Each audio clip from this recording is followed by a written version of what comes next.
Good morning guys. तो चलिए देखते हैं क्या है message of the day. Mother universe आपको क्या मैसेज देना चाहती हैं, आपको क्या करने की जरूरत है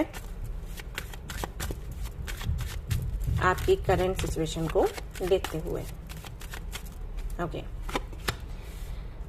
7 of swords, night of pentacles, king of cups.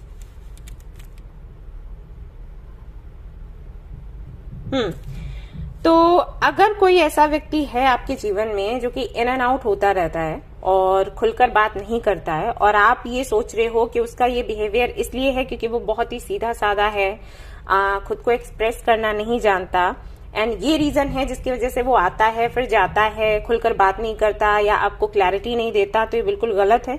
Universe आपको कहना चाहती है ऐसा कोई भी व्यक्ति है जिसने आपको अटका के रखा है या क्लैरिटी नहीं दे रहा या इन एंड आउट हो रहा है तो उससे बच के रहें, ये अच्छा साइन